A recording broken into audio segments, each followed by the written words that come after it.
In the forgotten archives of the Wisconsin Diocese, there exists a collection of documents that the Catholic Church has attempted to bury for over 160 years. These papers detail the systematic disappearance of 23 nuns from St. Mary's Convent near Lake Michigan between 1854 and 1862.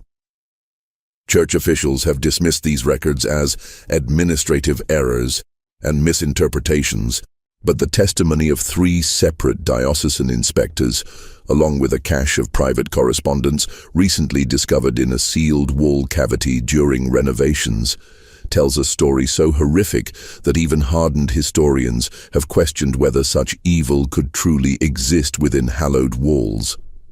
What follows is the first comprehensive account of what many consider to be the most disturbing case of religious corruption in American history. A case that the Catholic Church has spent a fortune ensuring you would never hear.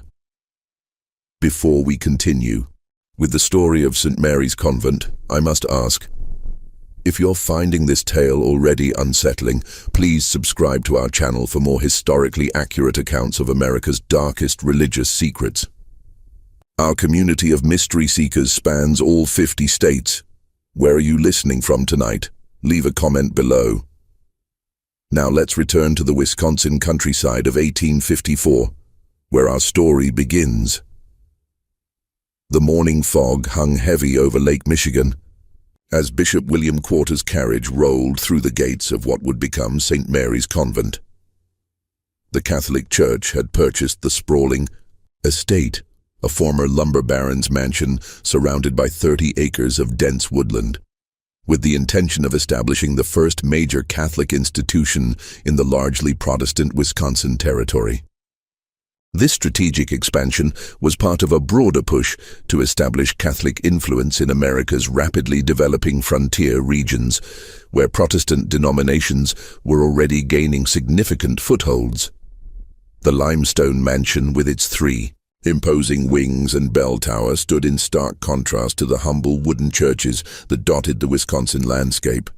The central building, constructed in 1842, featured Gothic arches and narrow windows that seemed to watch like eyes over the surrounding countryside.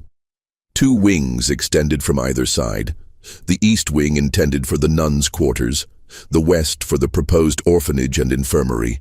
Behind the main structure stood a small chapel, its spire rising above the treetops, visible from miles away across the flat Wisconsin plains.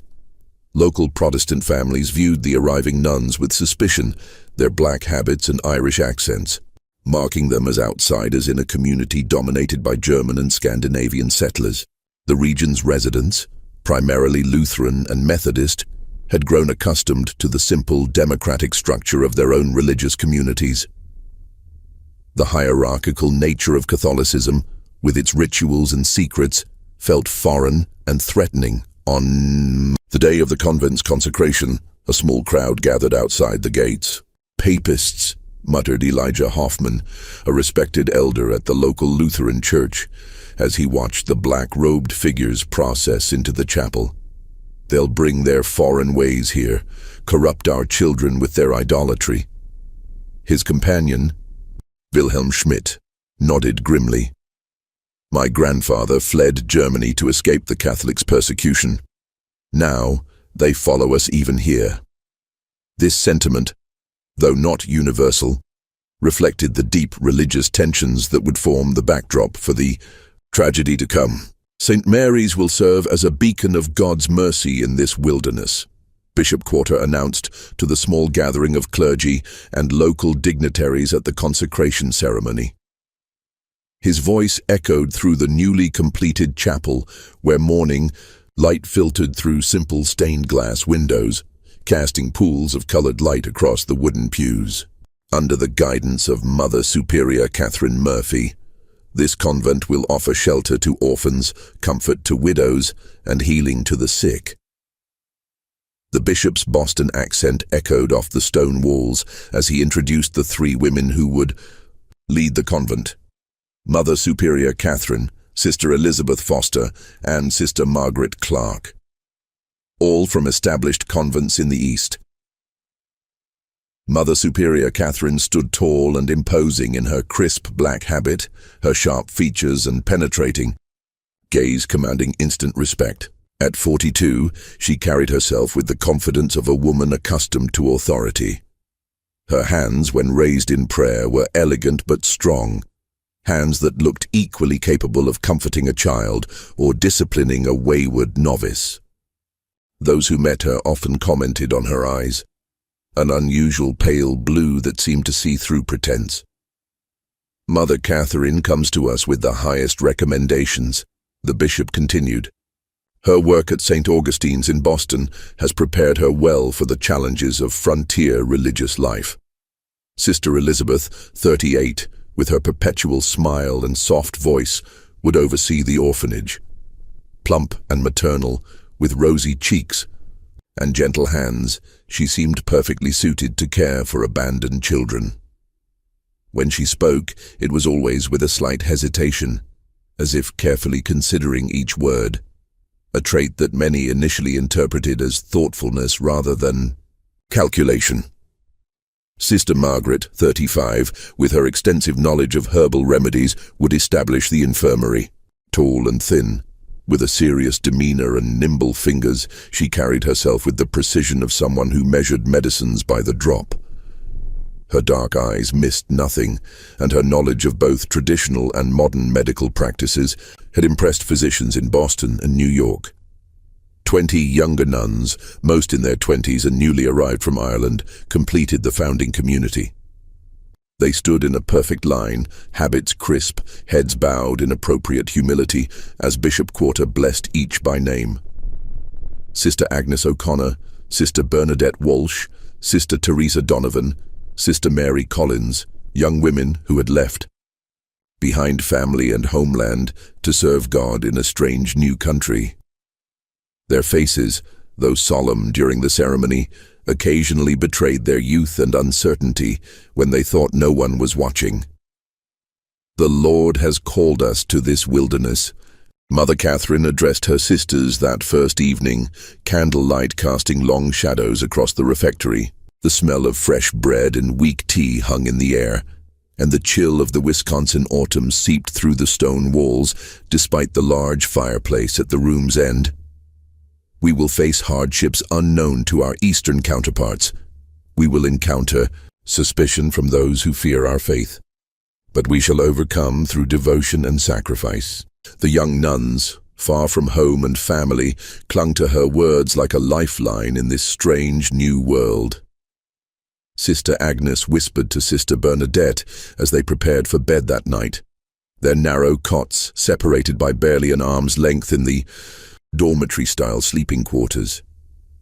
"Do you think the locals will ever accept us?" Her voice trembled slightly, betraying the brave face she had maintained all day. Sister Bernadette squeezed her hand in the darkness. "They feared our Lord too at first. We must show them through our works that we mean only good." The whispered conversation ended abruptly at the sound of footsteps in the corridor. Mother Catherine making her rounds, ensuring all was in order on their first night. The convent quickly established itself as a functioning religious community. The daily rhythm of prayers began with matins at 3 a.m., the bells toll cutting through the pre-dawn darkness, summoning sleepy nuns from warm beds to cold chapel floors. The distinctive drone of Latin chants filled the chapel 7 times daily, from those early morning prayers through to compline at 9 p.m. The sound became as much a part of the local landscape as the wind through the pines or the distant lowing of cattle.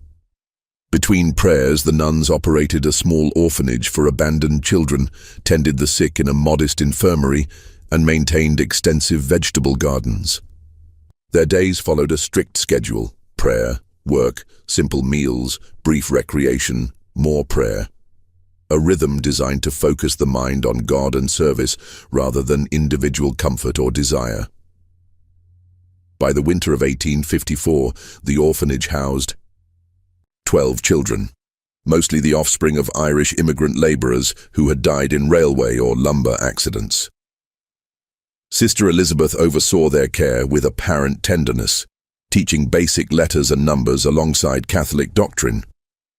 On Sundays, local families would sometimes visit after Mass, bringing small treats for the children and occasionally inquiring about adoption.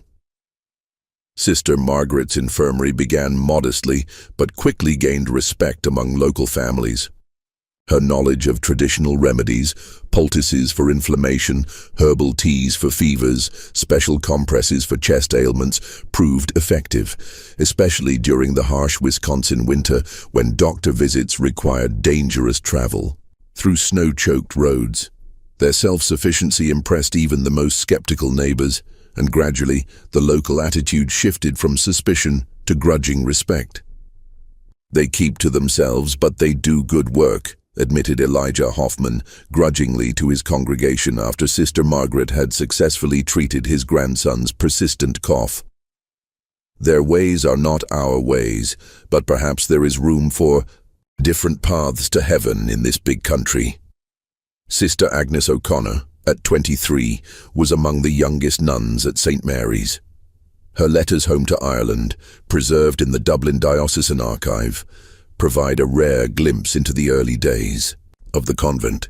Her careful penmanship filled pages with observations about her new life, though close readers might note the gradually changing tone as months passed.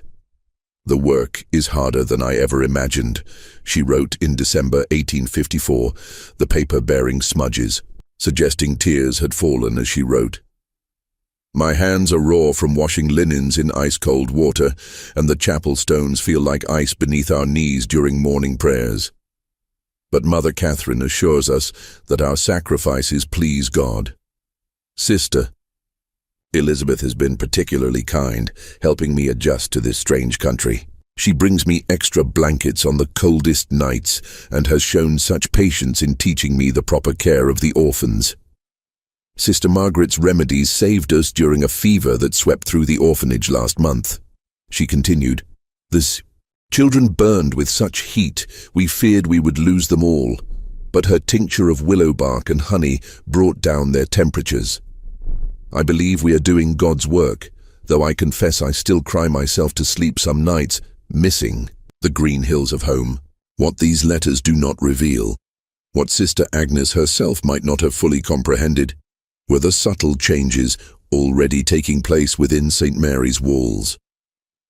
Mother Catherine's leadership style, initially merely strict, had begun to shift toward the autocratic. Minor infractions of convent rules, previously addressed with gentle correction, now resulted in increasingly severe penances. Sister Josephine Brady's hands shook as she attempted to darn a tear in her habit one evening in January 1855. Having accidentally broken silence during afternoon prayers with a sudden cough, she had been assigned to kneel on dried peas while reciting the entire rosary, a penance that left her knees bleeding and swollen. Sister Mary Collins helped her thread the needle, their eyes meeting in a moment of silent sympathy. "Do not draw attention to her weakness." Mother Catherine's voice cut through the quiet workroom, causing both women to startle.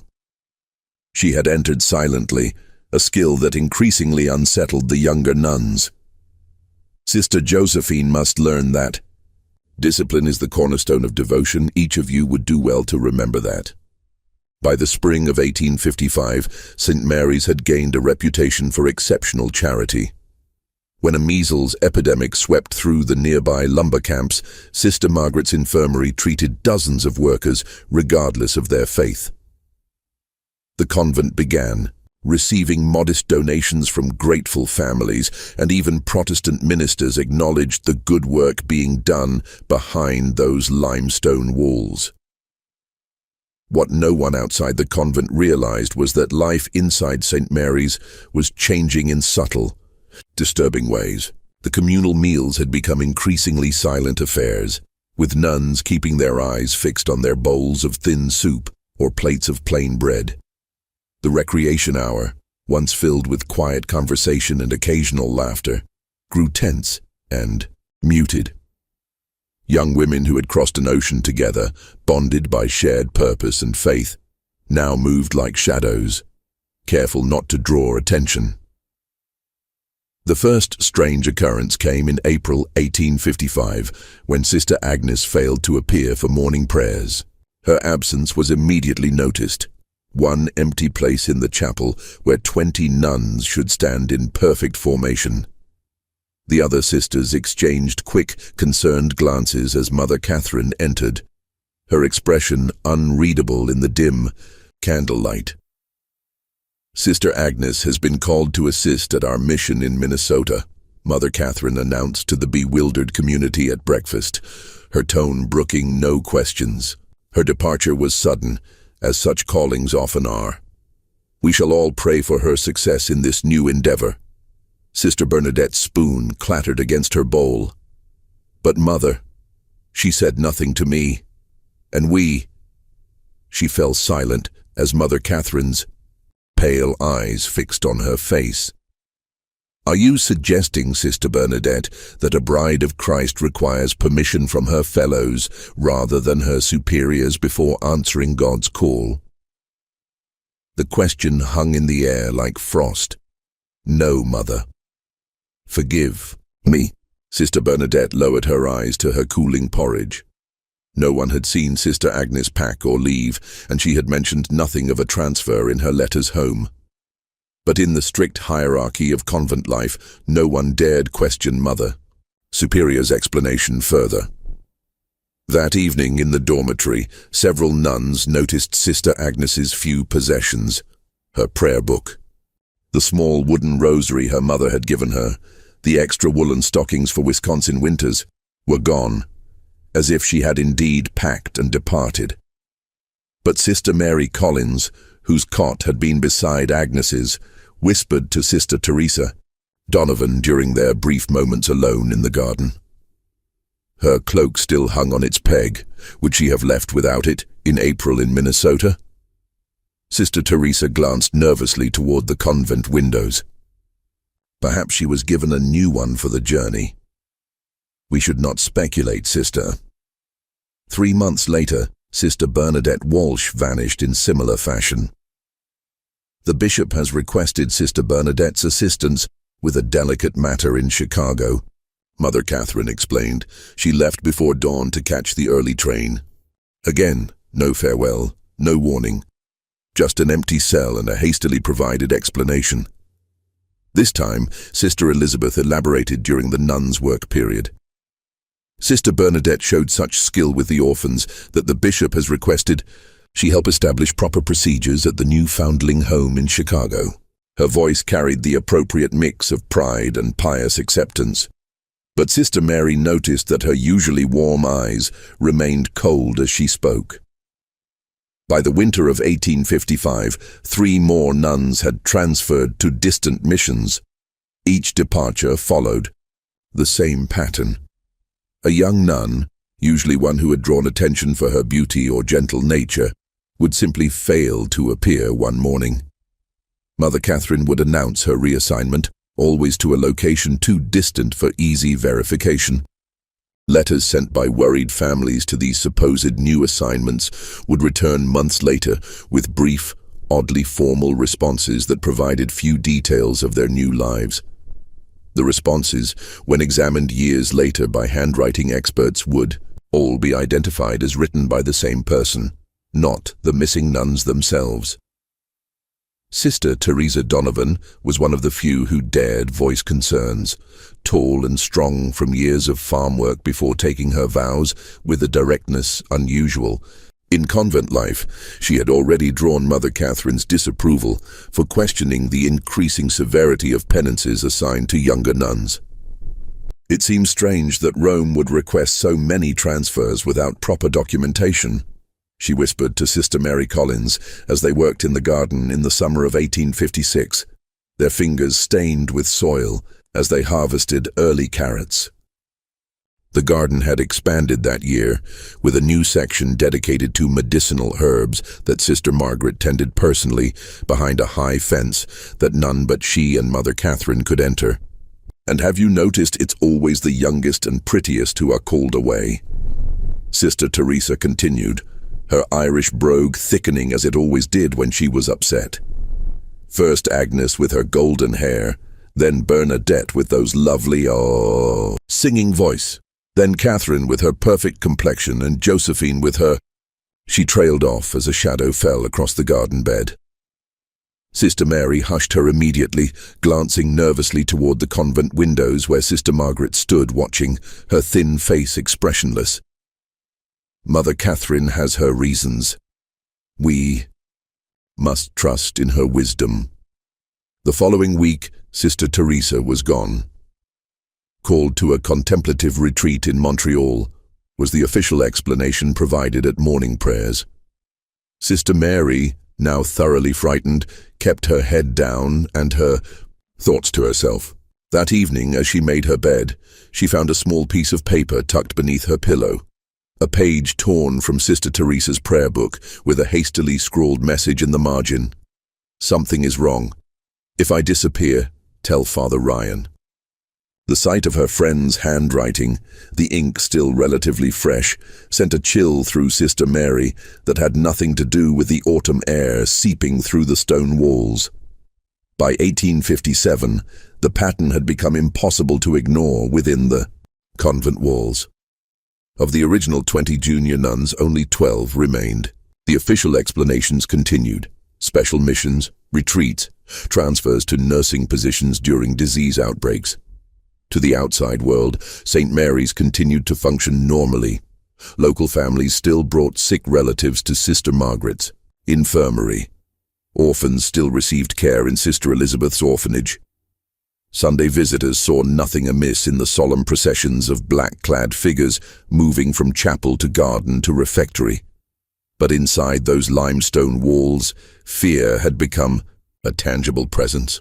The remaining nuns spoke in whispers, avoided being alone, and watched in terror as their numbers dwindled. Mother Catherine's leadership grew more authoritarian. Minor infractions of convent rules resulted in severe penances, days of fasting, nights spent in prayer on cold stone floors, public confessions of increasingly intimate sins. Sister Claire O'Donnell, discovered with a small piece of chocolate sent by her family, was forced to kneel before the entire community and confess to gluttony and deception unworthy of a bride of Christ. Mother Catherine assigned her to fast for 3 days, taking only water and a single piece of bread at evening meal. When Sister Claire fainted during chapel prayers on the second day, it was Sister Margaret who revived her with smelling salts. Her thin lips curved in what some later described as a smile. One unusually cold night in January 1858, Sister Mary Collins awoke to muffled sounds from the cell next to hers. Through the thin wall, she could hear Sister Rebecca Murphy sobbing, then a sharp whisper she recognized as Mother Catherine's voice. "You will come with us now. Make any noise, and you'll regret it." The sound of shuffling feet followed, then silence. Sister Mary lay frozen in her narrow bed, heart pounding so loudly she feared it would betray her wakefulness. The floorboards in the corridor creaked. 1, 2, 3 sets of footsteps moving away from Sister Rebecca's cell. Then a sound that would haunt Sister Mary's dreams for years to come. A muffled cry, quickly silenced, followed by what sounded like a body being dragged rather than walking of its own accord. The next morning, Mother Catherine announced that Sister Rebecca had been called to serve at a frontier mission in the Dakota Territory. The native children there require instruction, and Sister Rebecca's patience with the orphans has prepared her well for this holy task. Mother Catherine's pale eyes swept the refectory, lingering momentarily on Sister Mary. We shall miss her gentle presence, but rejoice in God's purpose for her talents. Sister Mary, shaking with fear, managed to maintain her composure through morning prayers. Her rosary beads clicked between trembling fingers as she mouthed the familiar prayers, her mind racing with terrible possibilities. What had happened to Sister Rebecca? What had happened to all the others? That afternoon, while sweeping the corridor outside Mother Catherine's office, she overheard a disturbing conversation. The heavy oak door was not quite closed, and voices carried clearly to where Sister Mary stood, dust brush suddenly motionless in her hand. "The doctor says this one will fetch a higher price." Sister Elizabeth's usually gentle voice had taken on a cold, calculating tone that Sister Mary would not have recognized had she not been listening at that very door. "He says men pay extra for the innocent ones." "We need to be more careful with the timing," Sister Margaret replied, the sound of glass clinking suggesting she was organizing her medicines as she spoke. 3 in 1 month raises questions. The bishop's secretary mentioned it in his last letter. "The bishop is easily managed." Mother Catherine's dismissive laugh sent chills down Sister Mary's spine. "Another donation to his cathedral fund, and his questions will disappear. Besides, we've established the pattern well enough. No one questions nuns being sent to frontier missions or succumbing to illness during their charitable work." "What about the Collins girl?" Sister Margaret asked, her voice dropping lower. "She watches too closely. I've seen her listening at doors." A moment of silence followed, during which Sister Mary's heart nearly stopped. "We'll wait," Mother Catherine finally replied. "She's too plain to fetch much, and she has that correspondence with her brother in the seminary. Disappearing too many at once attracts attention. Rebecca will keep the doctor's clients satisfied for now." Sister Mary fled before she could be discovered, her mind racing. What had happened to her missing sisters? What terrible fate had befallen Sister Rebecca just last night? And who was this doctor they mentioned? The pieces began to fall into terrible place in her mind. The missing nuns, always the youngest and most attractive. The strange visits from well-dressed benefactors who toured the convent with Mother Catherine. The unexplained sounds, sometimes, heard from the locked north wing at night. The growing wealth of the convent, despite its supposedly humble means. After a sleepless night of prayer and deliberation, Sister Mary made a desperate decision. During her weekly duty collecting eggs from the chicken coop, the only time she was permitted beyond the convent walls without supervision, she slipped a hastily written note into the pocket of Jimmy Fletcher, the 12-year-old son of a local farmer who delivered milk to the convent each morning. Jimmy's eyes widened as Sister Mary's hand brushed his pocket. She had never spoken to him directly before. The rules forbade casual conversation with outsiders, especially males of any age. "Please deliver this to Father Thomas at St. Joseph's Church in town," she whispered, pressing a small silver cross into the boy's hand. The cross had been her confirmation gift, the only item of value she possessed. "Tell no one else. Lives depend on it." The boy nodded solemnly, his freckled face serious beyond his years. "Yes, sister, I promise." The note, which has been preserved in diocesan records, read simply, "Something evil happens at St. Mary's. Nuns disappearing, not sent away as claimed. I fear for my life. Please send help. Sister Mary Collins." Father Thomas Ryan, the young Irish priest who received the note, had always harbored reservations about Mother Catherine. During his monthly visits to offer Mass at the convent, he had noticed the dwindling number of nuns and found Mother Catherine's explanations vague and inconsistent. But as a mere parish priest, he had limited authority to question a Mother Superior. Father Ryan paced his small study, the worn floorboards creaking beneath his feet as he read and reread Sister Mary's desperate message. The silver cross lay heavy in his palm. He recognized it as the type given to young women at confirmation, not something a nun would part with lightly. The urgency of the message, combined with his own growing concerns, demanded action. But what action could he take against a Mother Superior, especially one as well connected as Catherine Murphy? Rather than confronting Mother Catherine directly, Father Ryan traveled to Milwaukee to speak with his superior, Bishop John Henney. Journey took a full day by horseback, the late winter roads alternating between ice and mud. He arrived at the bishop's residence with his cassock spattered and his resolve firm. Bishop Henny received him in a comfortably appointed study, far warmer and more luxurious than Father Ryan's humble parish house. Construction of Milwaukee's new St. John's Cathedral dominated the conversation initially, the bishop proudly showing architectural drawings and discussing funding with animation. "It will be the finest cathedral west of New York," Bishop Henny declared, his German accent still pronounced despite decades in America. "A proper monument to our faith in this Protestant wilderness." Father Ryan nodded appropriately, waiting for an opening to introduce his concerns. When the bishop finally asked about his parish, the young priest carefully laid out his observations. The dwindling number of nuns at St. Mary's, the inconsistent explanations, and finally the desperate note from Sister Mary. The bishop's expression changed as Father Ryan spoke, his initial warmth giving way to a careful neutrality.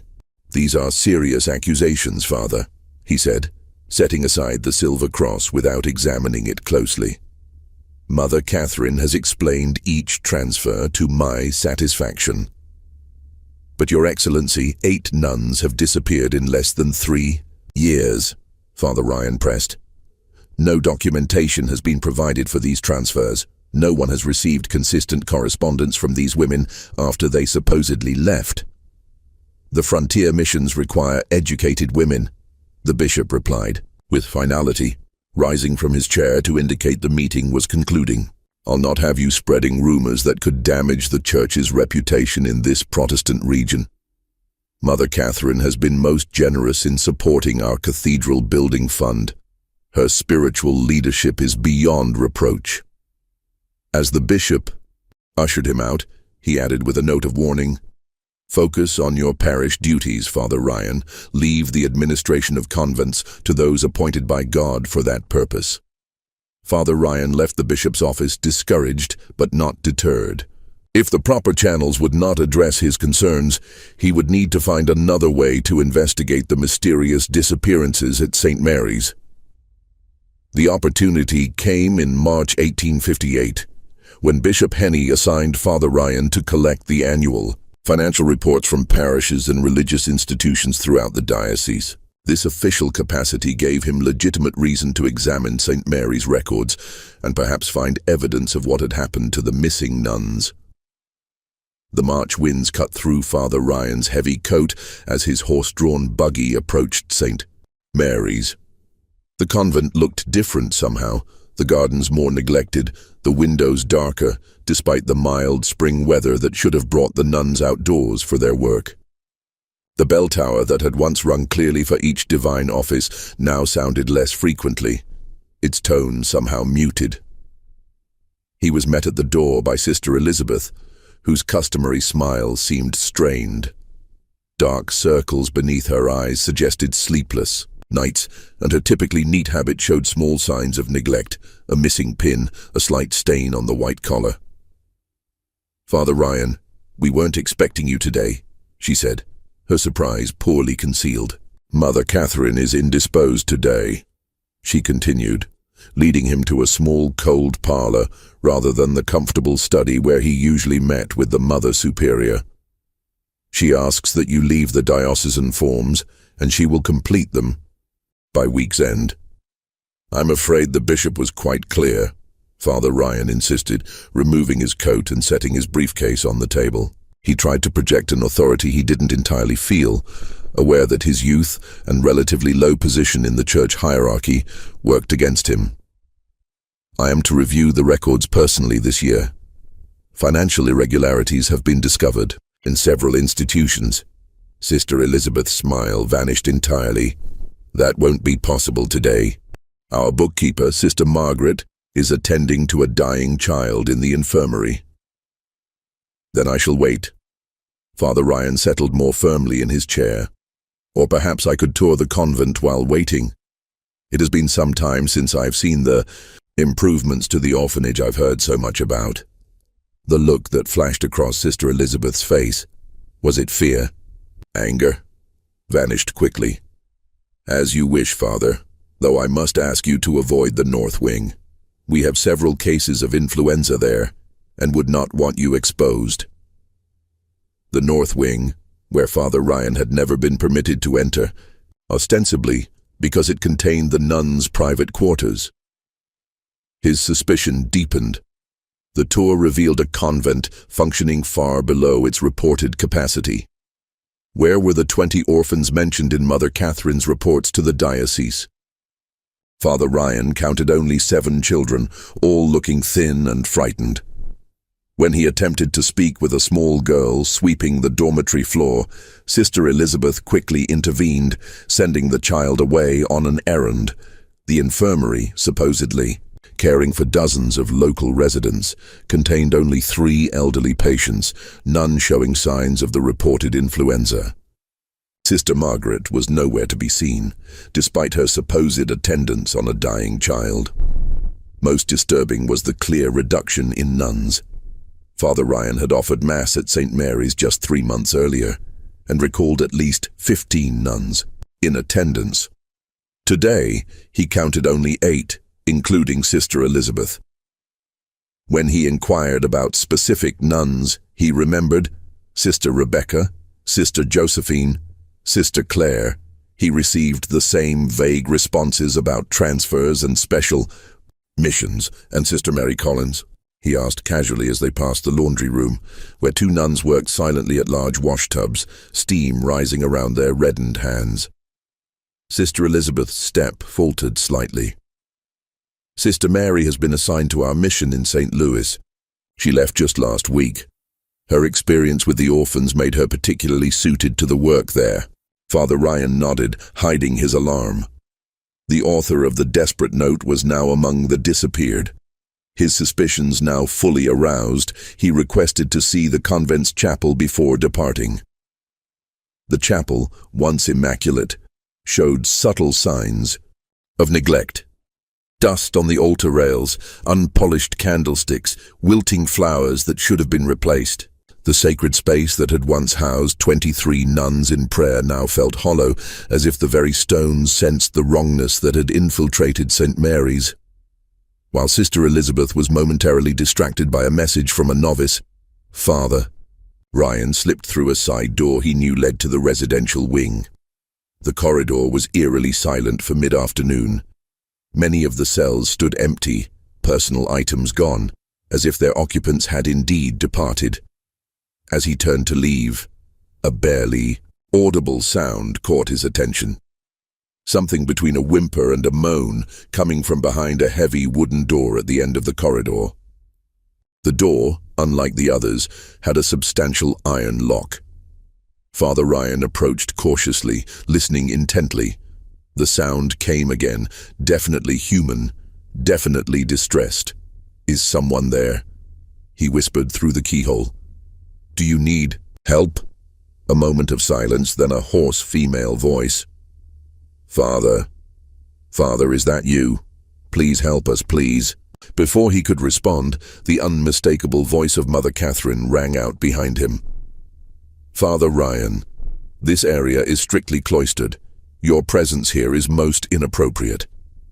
He turned to find Mother Catherine flanked by Sister Margaret, and a large man he didn't recognize, not dressed as clergy or medical personnel, but in the rough clothing of a laborer, with arms thick as tree trunks and a face set in a threatening scowl.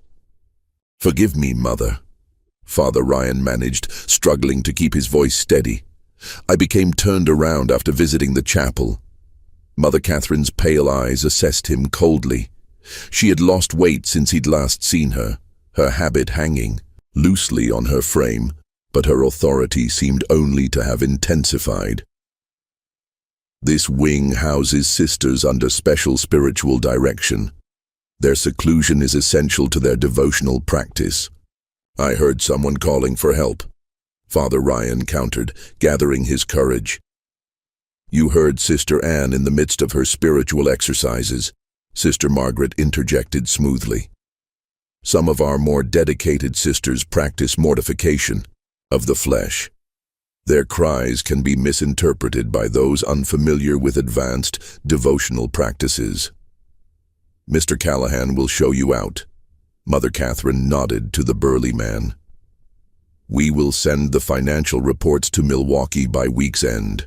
The man named Callahan stepped forward, his posture suggesting he was accustomed to enforcing Mother Catherine's will through means not entirely spiritual. "This way, Father," he said, his voice carrying a hint of menace beneath the forced politeness. The man gripped his arm with unnecessary force. Father Ryan caught one last glimpse of the locked door. Who had spoken to him? What did she mean by us? How many women were being held behind that door? The moment his buggy cleared the convent gates, Father Ryan whipped his horse into a gallop, his mind racing faster than the animal's hooves. The voice, the locked door, the missing nuns, the frightened children, the intimidating presence of the man called Callahan, all pointed to something sinister occurring at St. Mary's. This was beyond his authority as a parish priest. He needed official intervention. Bypassing Bishop Henny, whom he now suspected of either complicity or willful ignorance, Father Ryan sent an urgent telegram to Archbishop John Hughes in New York. Grave concerns regarding St. Mary's Convent, Wisconsin. Suspicious disappearances of multiple nuns, evidence of imprisonment, possible danger to remaining sisters. Request immediate diocesan investigation. Local bishop unresponsive. Father Thomas Ryan, St. Joseph's Parish. If you're feeling a chill down your spine as our story unfolds, you're not alone. Our community of mystery seekers often reports physical reactions to these dark historical accounts. Take a moment to like this video and share it with someone who appreciates true historical mysteries. Your engagement helps us continue uncovering America's hidden secrets. Now, as we return to 1858, a storm is brewing over St. Mary's Convent that will reveal horrors beyond imagination.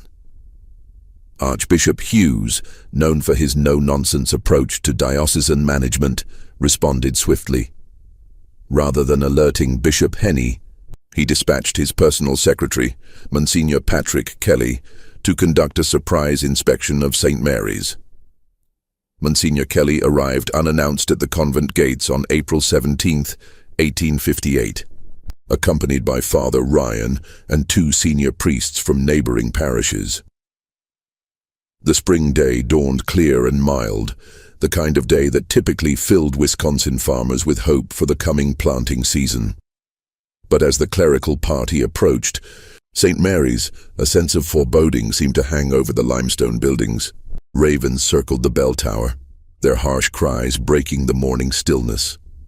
The reception they received spoke volumes. Mother Catherine, usually composed and commanding, appeared flustered by their arrival. Her pale face flushed with what might have been anger or fear as she recognized Monsignor Kelly's official robes and the sealed documents he carried. The convent itself seemed in disarray, with nuns scurrying about in what appeared to be panicked activity.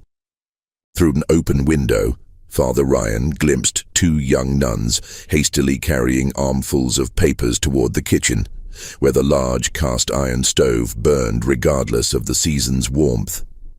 The acrid smell of burning paper drifted through the courtyard. "This is most irregular, Monsignor," Mother Catherine protested as the clerical party entered the main hall.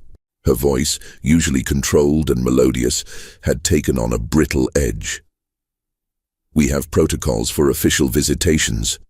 Bishop Henny always sends word weeks in advance, which is precisely why Archbishop Hughes instructed me to forego such notification," Monsignor Kelly replied coolly. In his 50s, with silver hair and the weathered face of a man who had seen both war and peace, the Monsignor projected an authority that even Mother Catherine seemed unable to challenge directly.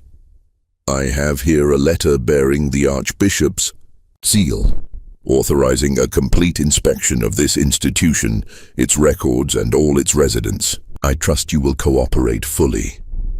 Mother Catherine's eyes darted briefly to Sister Margaret, who stood half hidden in a doorway, her thin face unreadable. Some silent communication seemed to pass between them before Mother Catherine turned back. To Monsignor Kelly with a forced smile. "Of course, Monsignor. St. Mary's has nothing to hide. However, I must insist that you respect the enclosure of our cloistered sisters. Some are engaged in spiritual exercises that must not be interrupted. My authority extends to all areas of this convent, Mother Catherine," Monsignor Kelly replied, unfolding the Archbishop's letter and holding it before her. "No exceptions." What followed was a day-long investigation that would later be described, in Monsignor Kelly's 40-page report, as unveiling a tableau of horrors unprecedented in the modern church. The inspection team split up, with Father Ryan leading Monsignor Kelly directly to the locked door in the residential wing, while the other priests began interviewing the visible nuns and examining financial records. As they approached the north wing, they encountered Sister Elizabeth blocking the corridor, her usually pleasant face set in uncharacteristic determination. "Mother Catherine has forbidden entrance to this area, Monsignor. We have sisters in spiritual retreat." "Sister Elizabeth," Monsignor Kelly said gently but firmly, "I speak with the authority of Archbishop Hughes. Open the door, or I shall be forced to consider you in violation of your vow of obedience." Sister Elizabeth's composure cracked slightly. "You don't understand what you're doing," she whispered, her voice suddenly desperate. "He will be most displeased." "He?" Father Ryan questioned. "Do you mean Bishop Henny?" Sister Elizabeth merely shook her head, eyes darting nervously toward the windows as if expecting someone to appear. After a moment's hesitation, she stepped aside. The locked door, when finally opened under threat of ecclesiastical censure, revealed a shocking scene. 5 nuns, including the missing Sister Rebecca, were confined in what had once been a storage room. The space, perhaps 15 feet square, contained only a chamber pot in the corner and thin pallets on the floor. The single high window had been boarded over, leaving the room in near darkness, save for the light now streaming through the open door. The women were pale, malnourished, and showed signs of physical abuse. Their habits were torn and soiled, their faces gaunt with hunger and fear.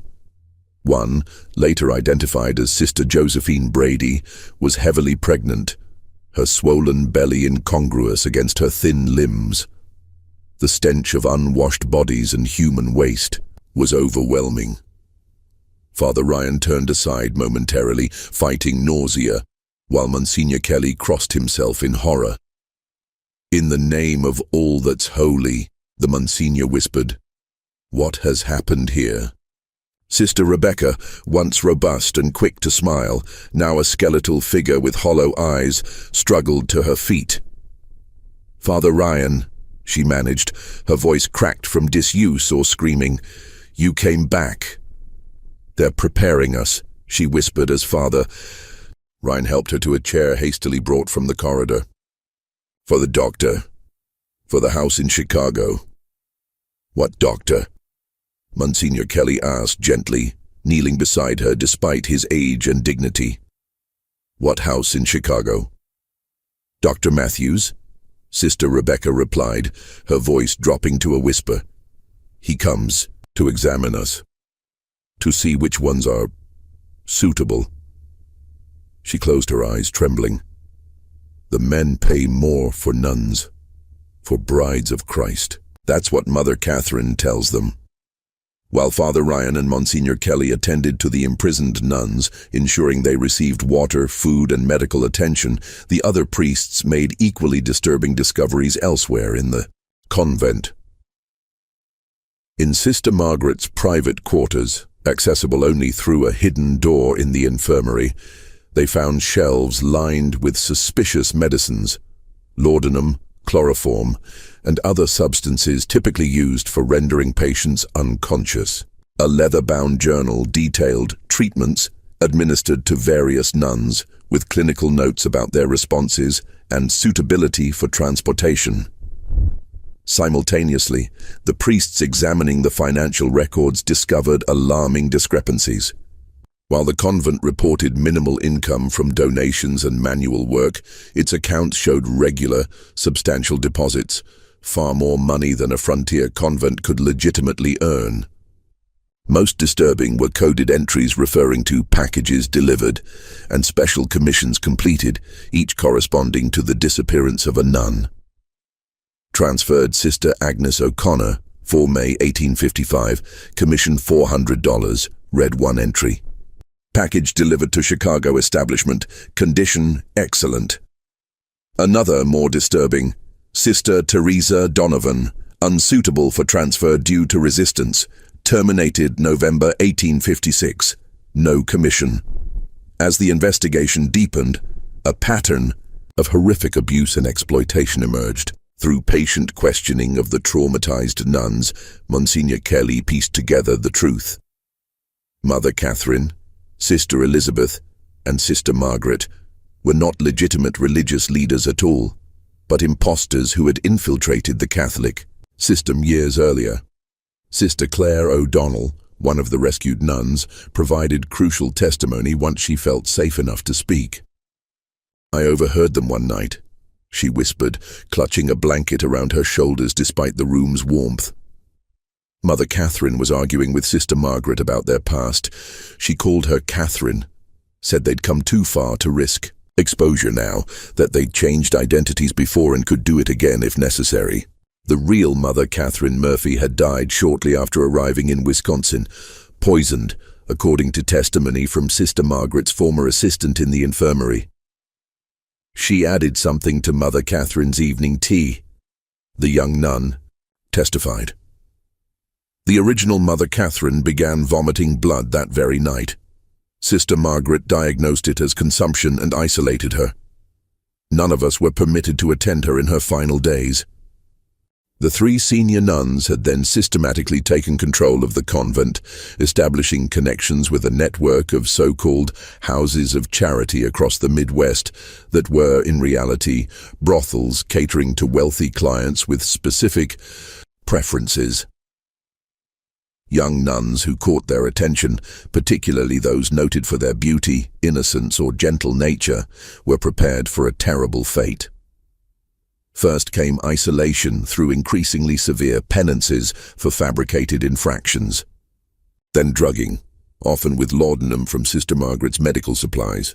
The selected nuns would be violated within the convent itself by paying benefactors, wealthy men from Chicago, Milwaukee, and as far away as St. Louis, who paid premium prices for the opportunity to defile brides of Christ. They would come after Compline, when the convent was supposed to be silent, Sister Rebecca explained, her voice emotionless, as if detachment was the only way she could relate such horrors. Men in fine clothes, smelling of cologne and whiskey, Mother Catherine, would lead them to the north wing where we were kept. They paid extra to have us wear our habits during the violation. Those who became pregnant, like Sister Josephine, were kept isolated until delivery, after which they would be transported to brothels in Chicago or St. Louis, where they would be forced into prostitution. Their religious background and forced pregnancy were marketed as special attractions for depraved clients. Many died within years from disease or abuse. Sister Margaret examined us regularly, Sister Rebecca continued. She kept records of our monthly cycles. If we missed our bleeding, she would laugh and tell Mother Catherine we'd be especially valuable now. The men paid more for those carrying children. The orphanage served as both cover and additional source of victims. Older girls approaching puberty would suddenly be adopted by generous benefactors, in reality sold to the same network of brothels. Boys were indeed placed with families, but as unpaid farm laborers, with Mother Catherine collecting substantial placement fees. Most horrifying were the fates of those who resisted too strongly or threatened to expose the operation. Sister Teresa Donovan, who had questioned the disappearances, had not been sent to Montreal as claimed. According to testimony from Sister Rebecca, Teresa had been held in the locked room for weeks, repeatedly assaulted, and when her spirit remained unbroken, strangled by the man called Callahan. Her body, along with those of at least 3 other nuns who had similarly resisted, lay buried in unmarked graves in the convent's vegetable garden. "Mother Catherine made us watch," Sister Claire said, tears streaming down her face. She said, "It was a lesson in obedience." Sister Teresa fought until the end. She was praying the rosary even as Callahan tightened the rope around her neck. As evening fell on that fateful April day, Monsignor Kelly ordered the immediate closure of St. Mary's Convent. The surviving nuns were removed to safety, local authorities were notified, and guards were posted to prevent anyone from fleeing or removing evidence. Mother Catherine, Sister Elizabeth, and Sister Margaret were placed under ecclesiastical arrest, confined to their cells under watch until civil authorities could take custody. "I was following orders," Sister Elizabeth whimpered as she was led to her cell. "Mother Catherine said it was God's will, that the money was needed for the church's greater glory." Mother Catherine maintained a stone-faced silence, her pale eyes revealing nothing of her thoughts as the door closed on her temporary prison. Only Sister Margaret showed emotion, a strange half-smile playing at her thin lips as she was led away. "You understand nothing of what you've discovered," she told Monsignor Kelly. "We serve a higher purpose than you can imagine." But the church's attempt to handle the matter discreetly soon unraveled. Mr. Callahan, the burly enforcer who had been absent during the inspection, returned after nightfall. Finding the convent under guard, he fled to Chicago, where he apparently warned his associates. By the time local sheriffs arrived the following morning with arrest warrants, Mother Catherine and Sister Margaret had somehow escaped their confined quarters. Only Sister Elizabeth remained, found kneeling in the chapel in a state of catatonic shock. "The window was still locked from the inside," reported the priest who had been guarding Mother Catherine's room. "The door showed no signs of forced exit. It's as if she vanished into thin air." More likely, the convent's long history had provided secret passages unknown even to the church authorities. Escape routes perhaps dating back to the building's origins as a lumber baron's mansion, where illicit meetings and emergency departures might have been anticipated in the rough frontier days. The subsequent civil investigation uncovered the full extent of the operation. Financial records seized from Mother Catherine's hidden safe revealed transactions totaling over $100,000, equivalent to roughly $3 million today, over 8 years. Coded ledgers identified 23 nuns and 17 orphaned girls who had been trafficked to brothels across the Midwest. Correspondence with business partners in Chicago, St. Louis, and even New Orleans detailed the specialized services offered and the premium prices commanded. "A genuine sister of charity, untouched before our establishment, minimum $300, read one letter to a Chicago brothel owner. Special requests, habit, religious implements, additional $50 per session. Pregnant sisters command $500 for exclusive patrons." Most damning was a small leather notebook found sewn into Sister Elizabeth's mattress. The notebook contained dates, names, and horrific details of the fates of each disappeared nun. Some entries were clinically detached. Sister Agnes, delivered to Chicago Operation September 1855, valued at $400. Others revealed the writer's disturbing personal pleasure in the suffering inflicted. Sister Teresa fought magnificently. Callahan enjoyed subduing her. Buried east corner of Beanfield, November 1856. The notebook also contained references to the doctor, evidently Dr. William Matthews, a once-respected physician from Chicago whose career had ended in scandal after allegations of inappropriate conduct with female patients. According to the notebook, Dr. Matthews provided medical examinations of the nuns, certifying their health and, most disturbingly, their virginity, a feature that significantly increased their value in the brothels. Dr. M confirms, Sister Rebecca suitable for premium placement, one entry noted. Recommends maximum usage before transfer to ensure appropriate behavior in Chicago establishment. The investigation extended to the convent grounds, where, guided by the notebook's cryptic references, authorities excavated several areas of the vegetable garden.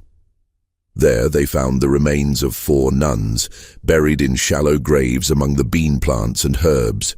Forensic examination, primitive by modern standards but thorough for the time, confirmed Sister Rebecca's account. These women had died by strangulation, their bodies disposed of without ceremony or marker. One victim, identified as Sister Mary Collins by a small medallion of St. Bridget found with the remains, appeared to have been buried more recently than the others. The soil over her grave was barely settled, suggesting she had been killed just before or during Father Ryan's fateful visit, perhaps after delivering the note that ultimately led to the convent's exposure. Sister Elizabeth Foster, born Margaret Wilson, according to subsequent investigation, was the only one of the 3 leaders to face justice.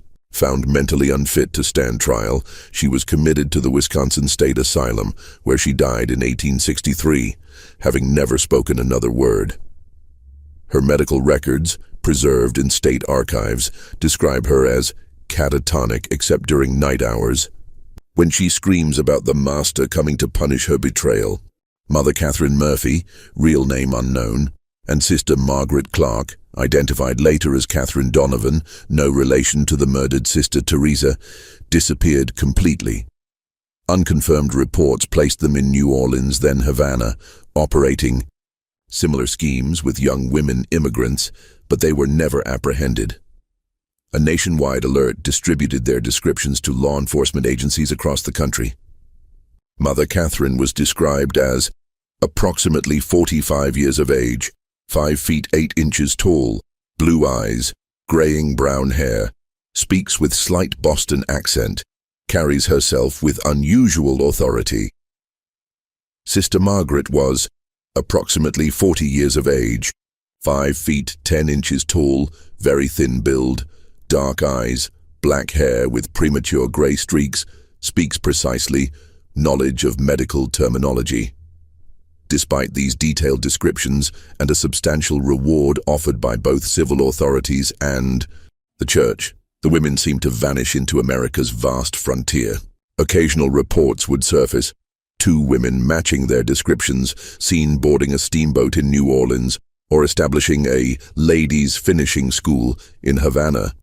But by the time authorities investigated, the women would be gone. Mr. Callahan, identified as James Callahan of Chicago, was captured 6 months later in a brothel raid and hung for the murder of a police officer during his arrest. Before his execution, he confirmed many details of the St. Mary's operation, but claimed ignorance of the leaders' whereabouts. They planned for this, he told the prison chaplain the night before his execution. Mother Catherine always said they had escape routes prepared, new identities waiting. They'd done it before, she said, changed their skins like snakes when necessary. When pressed about the references to the master found in Sister Elizabeth's writings, Callahan became agitated. Don't ask about him, he warned.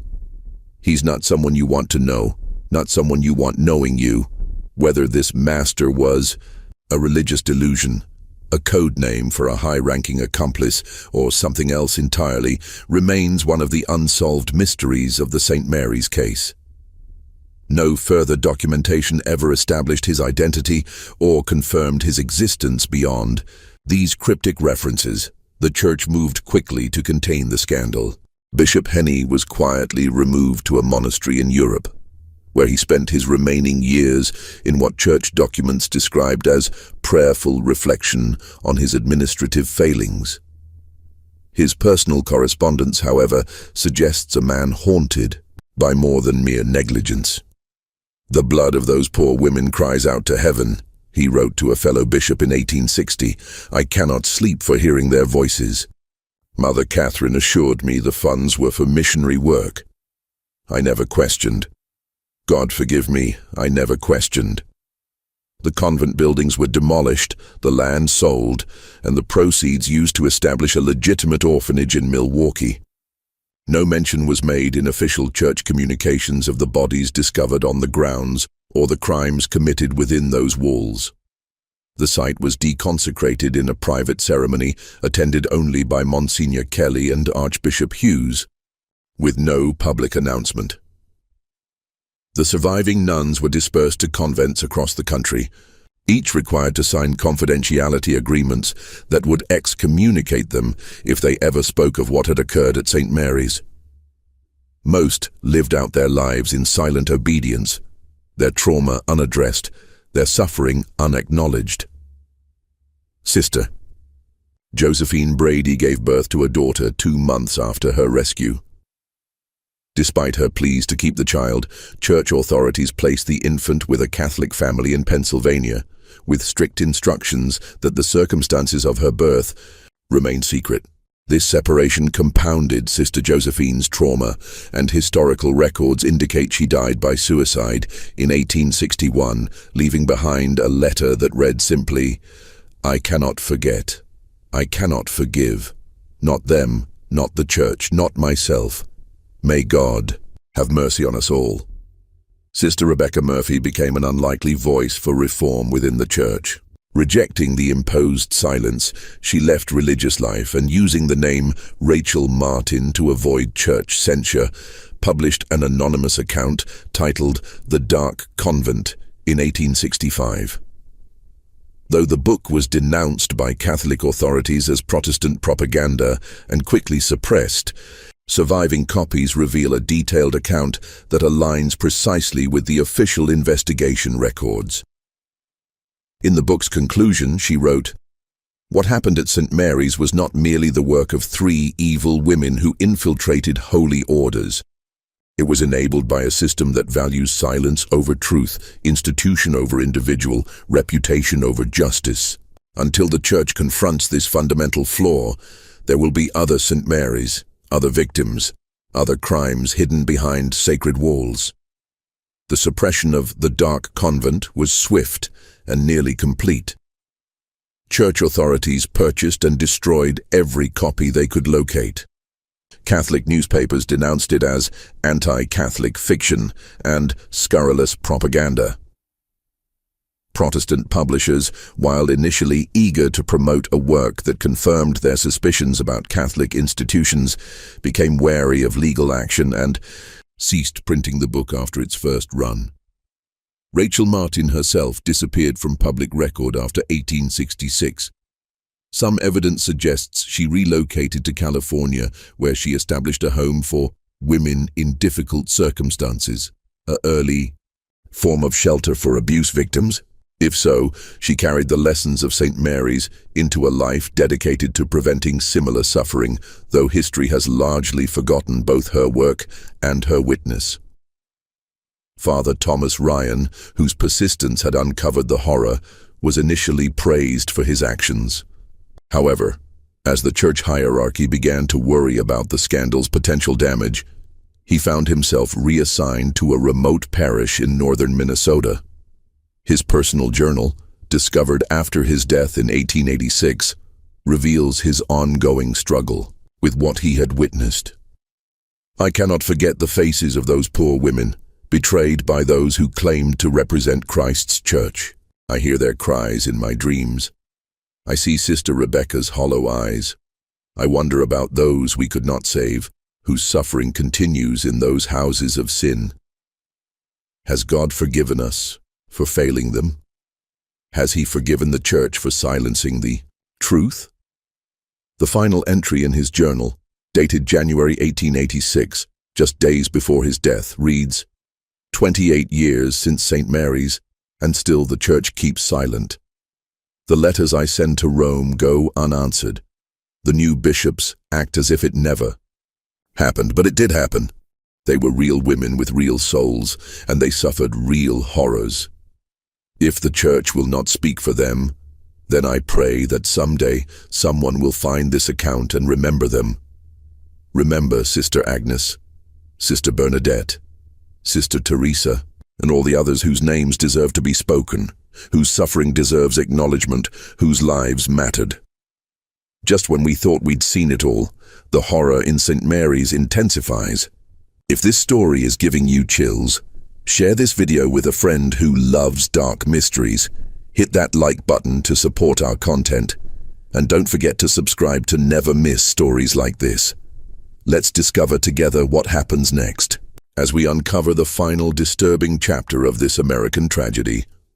The aftermath of the St. Mary's tragedy extended far beyond Wisconsin. The operation's exposure led to increased scrutiny of Catholic institutions throughout the Midwest, with diocesan inspectors conducting surprise visits to convents, orphanages, and schools. Several smaller operations were uncovered, none as extensive or horrific as St. Mary's, but enough to suggest that Catherine Murphy and her associates had created a template that others had followed.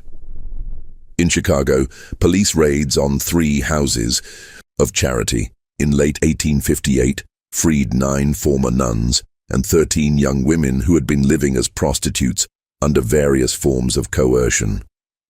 The rescued women's testimonies described a system virtually identical to what had been uncovered at St. Mary's. Religious authorities used as cover for sexual exploitation, with wealthy clients paying premium prices for the opportunity to violate women perceived as pure or sacred. One survivor, identified in police records only as ML, provided testimony that directly linked her captivity to St. Mary's. I was transferred from Wisconsin in 1856. Mother Catherine herself delivered me to Madame Rousseau's establishment in Chicago, telling me that if I ever attempted to escape, both the church and the law would punish me as a fallen woman. For nearly 2 years, I believed her. The brothel owners arrested in these raids implicated several prominent Chicago businessmen and politicians as both clients and investors in the operation. Ledgers seized during the raids contained the names of judges, bank presidents, and even 2 state legislators who had paid for sessions with former nuns.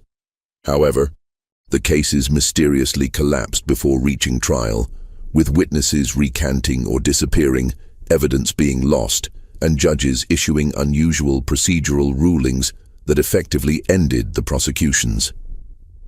The Chicago Tribune of November 1858 noted this suspicious pattern.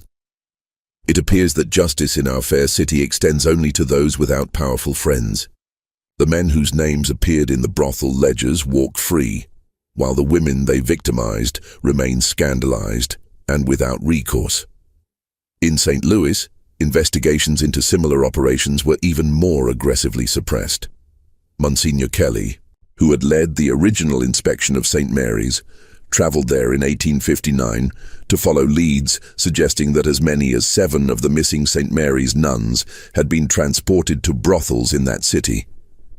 Within days of his arrival, he was severely beaten by unknown assailants and warned to return to New York.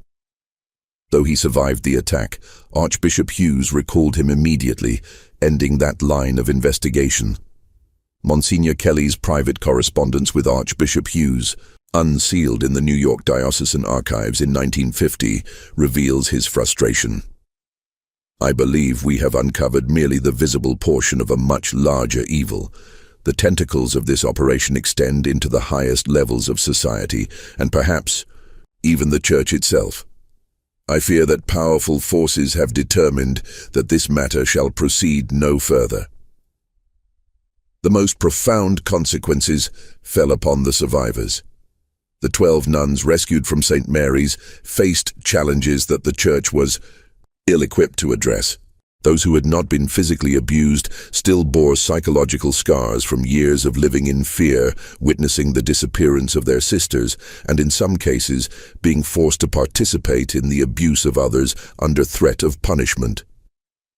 Sister Claire O'Donnell, who had been forced to help restrain Sister Teresa during her murder, developed what modern psychiatry would recognize as severe post-traumatic stress disorder.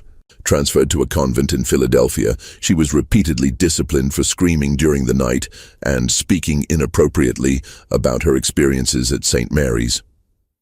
Church records indicate she eventually abandoned religious life and was briefly institutionalized before disappearing from historical record entirely. The 5 women rescued from the locked room, Sisters Rebecca Murphy, Josephine Brady, Claire O'Donnell, Maria Fitzpatrick, and Anne Sullivan, had experienced the worst of the abuse. Their subsequent fates reflect the inadequate response to trauma in the 19th century, particularly within religious institutions that prioritize silence and forgiveness over healing and justice. Sister Josephine's tragic end has already been noted, her suicide following the forced separation from her child. Sister Maria Fitzpatrick remained within the church, but was described by her superiors as unstable and prone to hysterical episodes.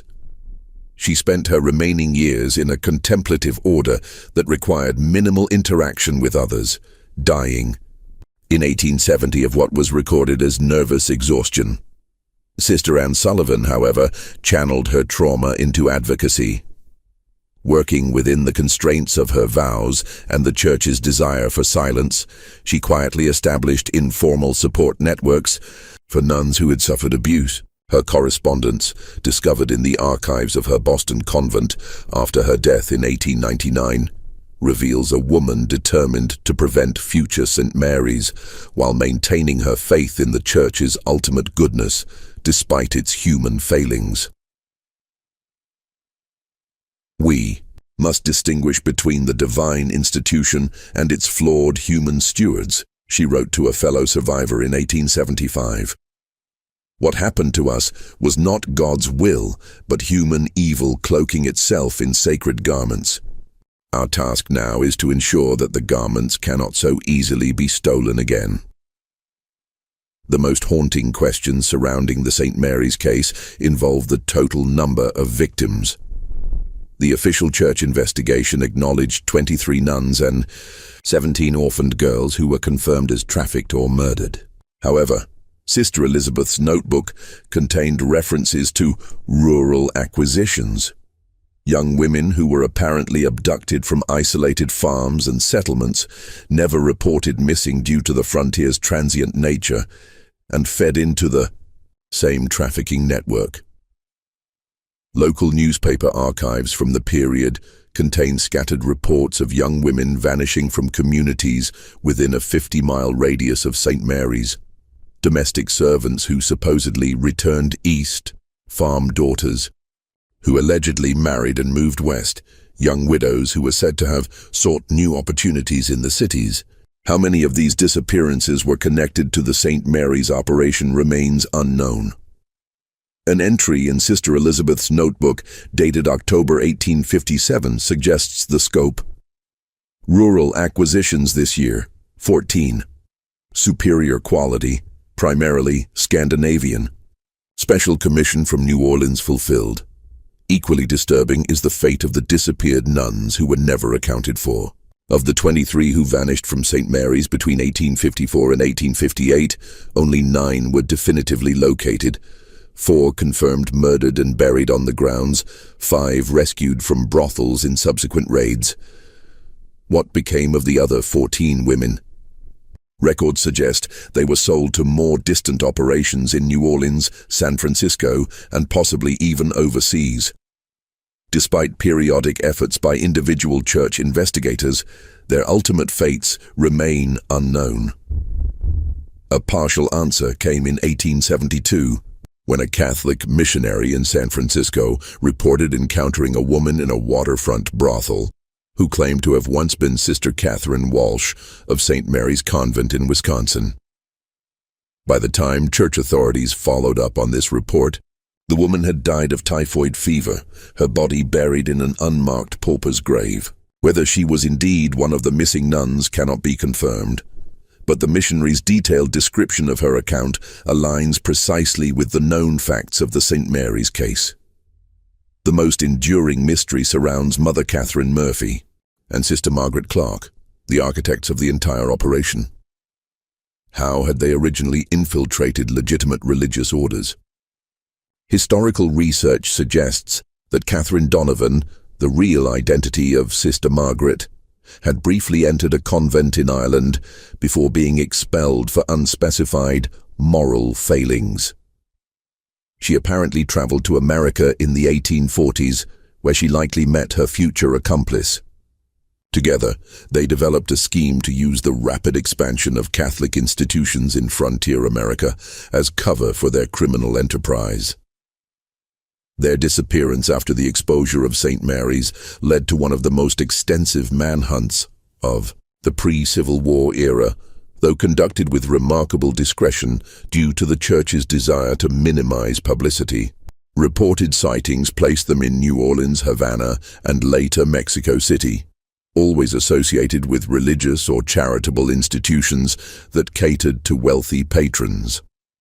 The last credible report, from a former Chicago police detective hired by the New York Diocese to track them, placed both women in Veracruz, Mexico in 1863, operating a finishing school for young ladies that the detective described as bearing all the hallmarks of their previous enterprise.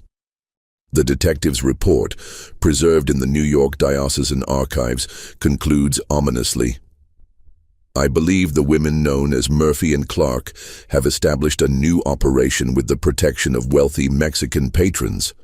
However, I was warned in most violent terms to abandon my investigation. 2 local officials who had agreed to assist me were found dead the morning of our planned inspection of the school. I can only conclude that these women enjoy protection at the highest levels of society." The legacy of St. Mary's extends beyond the immediate tragedy. The case contributed to a deepening of anti-Catholic sentiment in America during the 1850s and 1860s, with Protestant publications citing it, often in sensationalized form, as evidence of Catholic moral corruption. This in turn led to Catholic communities becoming more insular and defensive, reinforcing the very culture of secrecy that had enabled the abuse. More significantly, the St. Mary's case established a pattern of institutional response to abuse that would be repeated for generations. Initial investigation, limited accountability focused primarily on direct perpetrators, protection of higher authorities who enabled through negligence or complicity, relocation of survivors to ensure their silence, and ultimately, a return to institutional normalcy with minimal structural reform. Archbishop Hughes, in private correspondence with Vatican officials that remained sealed until 1975, acknowledged this systemic failure while defending the Church's handling of the case. "We have removed the immediate cause of scandal and provided for the care of the victims. However, I must express my concern that our system of oversight contains fundamental flaws that permitted such horror to continue unchecked for years. I recommend a complete review of how we select and monitor those in positions of authority within our institutions." His recommendations, however prescient, appear to have been quietly filed away rather than implemented. The Church's preference for handling such matters internally and discreetly would persist well into the modern era. The physical traces of St. Mary's Convent have been systematically erased. The demolished buildings left no visible foundation. The land, sold and resold over generations, now hosts a suburban development whose residents have no knowledge of what occurred there. Church archives relating to the case were heavily redacted during the early 20th century, with the most damning documents sealed or destroyed. Even the graves of the murdered nuns were left unmarked, their remains eventually built over without consecration or acknowledgement. Yet the story persists through scattered documents, personal journals, newspaper archives, and oral histories, passed down through generations of Wisconsin Catholic families. These fragments, when assembled, reveal not just the horror of what occurred at St. Mary's, but the larger systemic failures that made it possible, the dangers of unquestioned authority, the vulnerability of isolated communities, and the human capacity for both extraordinary evil and extraordinary courage in confronting it. Father Thomas Ryan, whose determination brought the horrors to light, wrote in his final journal entry a plea that resonates across the centuries. Remember them. Remember that they lived, that they suffered, and that their suffering mattered. In uncovering their story, however incompletely, we honor that request and perhaps learn something essential about institutional power, human vulnerability, and the constant vigilance required to protect the innocent from those who would exploit sacred trust for profane purposes. The Wisconsin Historical Society maintains a small collection of materials related to St. Mary's Convent, accessible only to credentialed researchers. Among these materials is a water-damaged letter, apparently written by Sister Anne Sullivan in 1880, addressed to the adult daughter of Sister Josephine Brady, the child conceived in captivity and adopted away at birth. The letter was never sent, as Sister Anne could not locate the young woman, but its closing lines serve as a fitting epitaph for this dark chapter in American religious history. Should you ever learn of your origins, know this: your mother was not shamed, but brave. The evil done at St. Mary's was not of God or genuine faith, but of human cruelty, wearing sacred garments. The true convent was not the limestone building that housed such horrors, but the community of women who sustained each other through them, who whispered prayers and held hands in darkness, who remembered each other's names when all else was taken, who believed in salvation even when God seemed absent.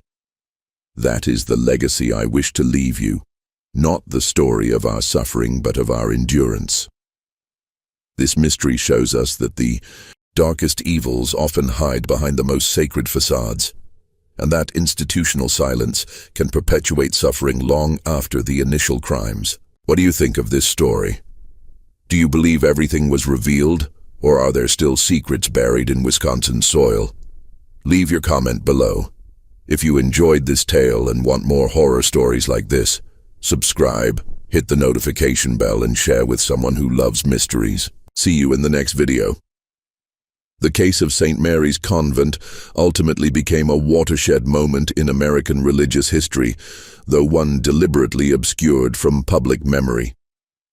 The systematic investigation following the initial exposure revealed networks of corruption extending far beyond Wisconsin's borders, implicating church officials, businessmen, and politicians across the Midwest.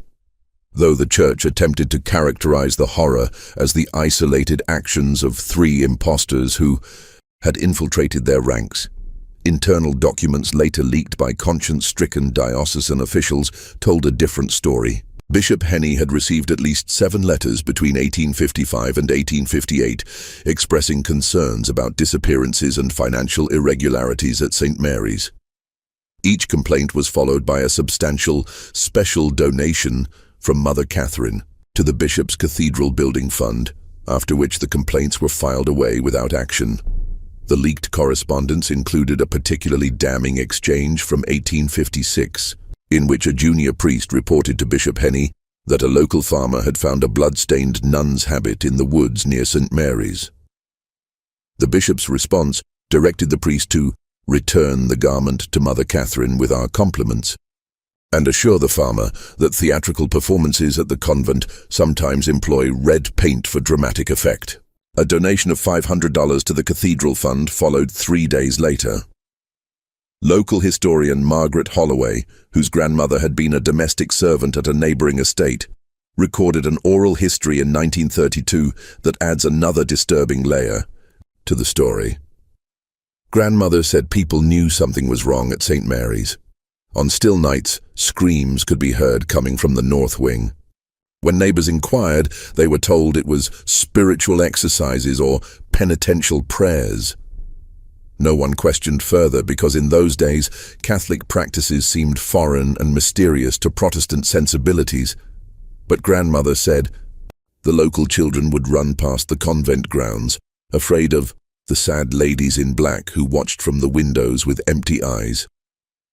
In 1890, nearly 3 decades after the events, an elderly woman arrived at the Chicago office of the Pinkerton Detective Agency.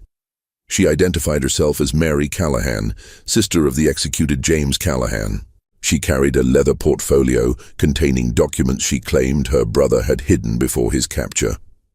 correspondence between Mother Catherine and clients across the country, detailed financial records, and most disturbingly, a list of clerical and political figures who had either patronized or protected the operation. My brother was no innocent, Mary Callahan reportedly told the Pinkerton agent, her face lined with years of carrying the terrible knowledge. He did terrible things at that place, things he confessed to me before they hanged him. But he was a mere servant in this devil's work.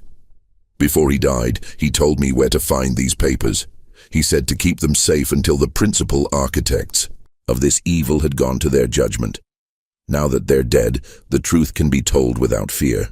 The Pinkerton agent, a devout Catholic himself, was so disturbed by the documents that he delivered them not to his superiors, but directly to Cardinal James Gibbons in Baltimore. The cardinal acknowledged receipt of the portfolio in a brief letter to Mary Callahan, assuring her that appropriate actions would be taken. No public investigation followed, and the documents disappeared into church archives. "I have examined the materials you provided," Cardinal Gibbons wrote in his personal response to Mary Callahan, preserved in her family records. "While I share your horror at what they reveal, I must consider the damage that public exposure would cause to the faith of countless innocent Catholics. The primary malefactors have faced divine judgment. The victims have been called home to God's mercy. Perhaps the greatest service to both is to let this darkness remain buried, while ensuring such evil cannot take root again." Mary Callahan's subsequent attempts to bring the documents to public attention were consistently thwarted. Newspaper editors declined to publish her story, citing lack of evidence. When she attempted to publish a pamphlet herself, the printer mysteriously backed out after receiving a visit from men in clerical attire. Her home was broken into twice, though nothing of apparent value was taken. Finally, in 1892, she entrusted copies of the most significant documents to her nephew, with instructions to preserve them for future generations. In 1908, a fire in the Baltimore Archdiocesan Records Room destroyed numerous historical documents, including, reportedly, the entire Callahan portfolio. Church officials described the fire as an unfortunate accident, though former employees later claimed it had been suspiciously contained to specific document sections. Only the St. Mary's records and similar sensitive materials were destroyed, alleged Thomas Moran, a former diocesan archivist, in a deathbed statement recorded by his son in 1947. "I was instructed to ensure those specific documents were stored together against all proper archival practice. When the fire occurred, it consumed exactly those shelves and no others. Draw your own conclusions." The final confirmed chapter in the St. Mary's saga came in 1912, when workers renovating an abandoned mansion in Veracruz, Mexico, discovered a hidden room containing the mummified remains of 2 elderly women. Among their possessions were Catholic, religious items, forged identification documents in multiple names, and a substantial quantity of American and Mexican currency. Most telling was a small golden locket containing a miniature painted image of St. Mary's Convent as it had appeared. In the 1850s, the bodies were seated in chairs facing each other, reported La Verdad de Veracruz on March 12, 1912. They appeared to have died simultaneously, perhaps while taking their evening tea, which was found set out before them. The cups contained traces of a substance local physicians identified as a powerful poison derived from local flora. Whether this represented suicide or murder remains unknown. Mexican authorities, uncertain of the significance of their discovery, eventually released information to American newspapers. Several survivors of St. Mary's, by then elderly women themselves, identified personal items found with the bodies as belonging to Mother Catherine Murphy and Sister Margaret Clark. The women had apparently died sometime around 1880, living out their final years in wealthy seclusion, but never escaping the physical confines of their secrets. Most disturbing was a leather-bound journal found with the bodies. containing entries that suggested the women had continued their operations in Mexico for nearly 2 decades before their deaths. References to acquisitions, placements, and special clients mirrored the coded language used in the St. Mary's records. The journal's final entry, dated the apparent day of their deaths, contained a cryptic message. "He comes tonight. We have failed him for the last time." The identity of this him, whether a human accomplice or something more metaphysical, remains one of the enduring mysteries of the case. Some researchers have suggested connections to esoteric religious practices that emerged in certain wealthy circles during the late 19th century, while others propose more mundane explanations involving high-ranking patrons of their human trafficking operation. Investigations into the Veracruz mansion revealed further horrors. Beneath the garden, authorities discovered the remains of at least 12 young women buried over the course of 2 decades. Records in the mansion suggested these women had been lured from poor families with promises of domestic employment or religious training, only to meet fates similar to the nuns of St. Mary's. "The evil that began in Wisconsin did not end there," wrote the New York Times in a rare piece acknowledging the St. Mary's case. "It merely migrated south, like a cancer seeking new tissue to corrupt." One wonders how many other such operations may exist, undetected behind respectable facades. The American Catholic Church's response to the Veracruz discoveries was muted. A brief statement acknowledged that individuals formerly associated with a disbanded Wisconsin religious community had been identified among the deceased, but emphasized that these persons had been excommunicated and were operating without church sanction. No mention was made of the trafficking operation or its victims. Today, a small memorial garden stands in Milwaukee, established in 2010 by an anonymous donor, dedicated to the forgotten women of St. Mary's. No official church recognition accompanies the memorial, and no plaques list the names of the victims. Yet each spring, flowers appear mysteriously at the site, left, some say, by descendants of Sister Mary Collins, whose courage in slipping a note to a farm boy ultimately brought the darkness into light. Amateur historians researching the case have faced unusual obstacles. Records disappear from archives just before scheduled research visits. Permission to access church documents is revoked without explanation. Several independent scholars report experiencing strange occurrences while pursuing the story, threatening phone calls, break-ins where only research materials were disturbed, even physical intimidation by unidentified men. "Someone still doesn't want this story told in full," concluded historian Rebecca Lawson in her 2003 article, "Buried Secrets: The Unfinished Investigation of St. Mary's Convent." Whether to protect the reputations of prominent families whose ancestors were implicated or to prevent damage to institutional credibility, powerful interests continue to obscure this dark chapter of American religious history. The Wisconsin countryside has long since reclaimed the land where St. Mary's once stood. New communities, new churches, new generations have risen, unaware of the horrors that once occurred beneath their soil. But on certain autumn nights when fog rolls in from Lake Michigan and the wind whispers through the trees, local residents sometimes report hearing faint sounds, what some describe as women's voices chanting evening prayers, others as muffled cries for help.